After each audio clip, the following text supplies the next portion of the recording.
was listening to what the sister was saying, and what she's saying is perfectly correct, but I would be a hypocrite if I was going to stand up here and say that I follow all those examples.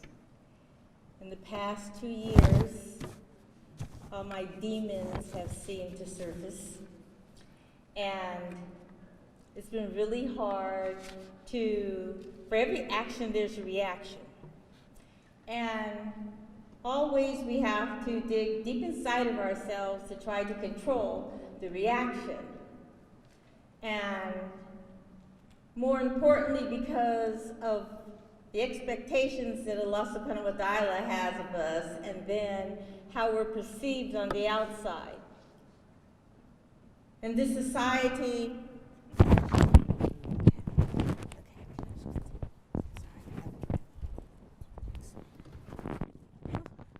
hello?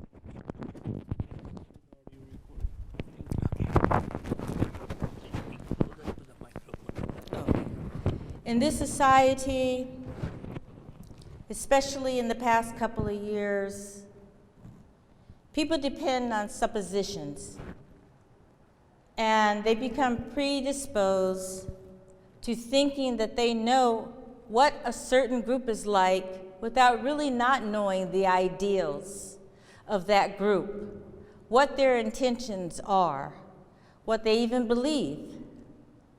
And this becomes a problem when that generates how people react to how they think you are. Whether you're Muslim, whether you're Hispanic, whether you're black, whether you're poor, it doesn't matter. People react to the symbol that they have come to define inside their heads. Identity is defined through the eyes of others who know very little about us. Muslims are always typecast. Muslims are always stereotyped. You look at the television, CBS, every other show at night is about Arab terrorists or Muslim terrorists. When in fact, immigrant Muslims to America have not been practicing terrorism, do not initiate terrorism, and the newly risen Klan members and other right-wing groups have a greater percentage of terrorism acts than any Muslim entity in America. In 2018, we saw the worst year of violence due to handguns. We saw people being shot down in high school, universities. The guy in Las Vegas killed scores of people because he said in his diary he wanted to be famous. And although sometimes these things don't make any sense, the reality is that the public and the president was less inclined to judge him than he was inclined to judge Muslims. And so what happens when I said every action there's reactions, it's hard not to react to those feelings. It's hard not to cultivate our own feelings about what's being said about us.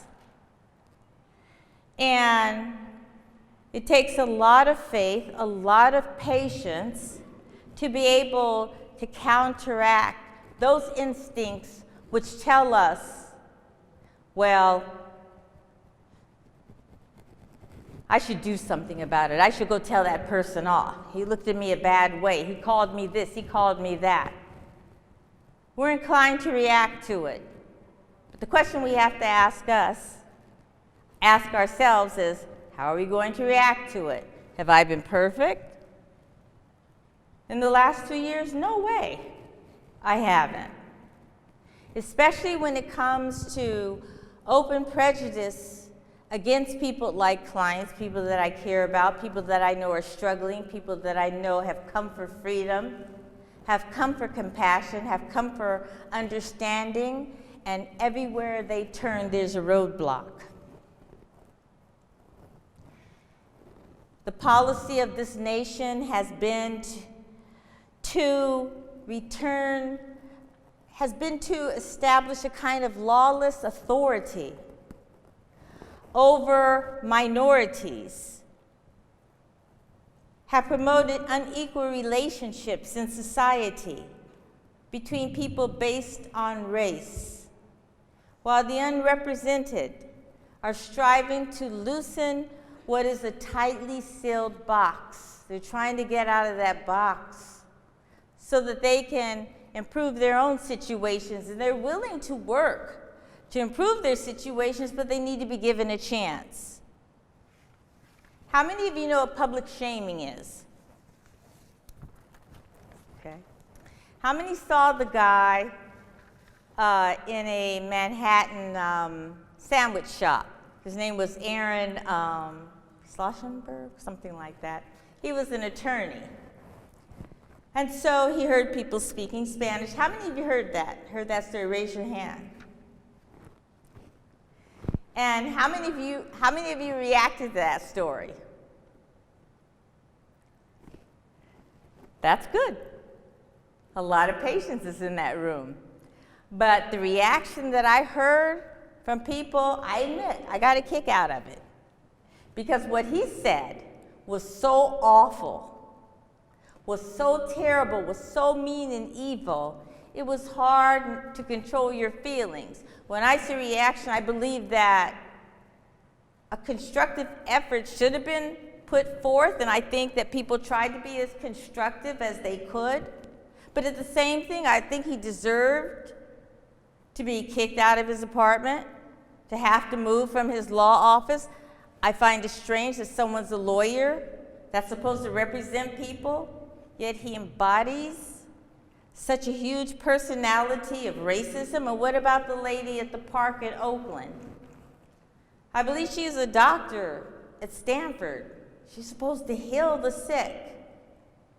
She didn't even want those people at the park. And there have been scores of others. But what's the root cause? The root cause is we have an administration that has promoted racism and that has empowered racism. So even if even at the roots, if it wasn't there as much, or there was a small, tiny root, it grew. It grew that people developed a sense of entitlement. It takes a large sense of entitlement to think that you can tell someone to get out of a park. The park is a community property. Everyone's entitled. And if someone isn't doing something exactly to your rules, move away. But at the same time, we have to repair the damage that's been done. As Muslims, we have a higher calling. I think anyone with a spiritual, that has any type of spiritual belief, has a higher calling to do something to improve the situation. At that very moment that we see indignities being done, we want to react to it. But sometimes it's good to pause and ask yourself, how am I going to handle it? As mothers, how many of you are mothers? Well, you're probably really sensitive to your kids. And in fact, before I started doing this job, someone did a kind of background check. And they called an old friend of mine. And they asked her about how I react to things. And my friend told the interviewer, she said, well, she usually reacts really good to things, but don't mess with her kids. And she was right. I mean, that's my sore spot. The thing is that what we have to do is be able to identify our sore spots and to use our control mechanisms and try to constructively fix the situation, but at the same time, not to lose our dignity. Not to give away our dignity. I don't know, we're not the doormat of society. And we want to be treated like others are treated. If I treat you respectfully, please treat me respectfully. If I show you justice, show me justice. If I show you kindness, show me kindness. And that's the message that we have to give. But that message has to be passed along. That message isn't passed along just by walking away from a situation. It's passed when we say, excuse me, I'd really like to know, why are you judging me like this? I'm not bothering anyone. I'd like to get along with you, but I would appreciate it if you would respect me and respect my space. Now, I don't think there's anything wrong with that. And for some of us, it's hard. Even I had a problem with the judge. This judge, he was a racist. And I asked him to recuse himself because I didn't think that he could be objective. And he said, "Are you trying to kick me out of my own courtroom?" I said, "Yes, Your Honor." And he said, "Why?" I said, "Because I feel that you've displayed biases in this case." So they appointed 2 observers to come in, and they observed, and one of the observers said that I do fine, but every time he says something, I have to say something back. And at the same time, I'm required to advocate for my client as best I can.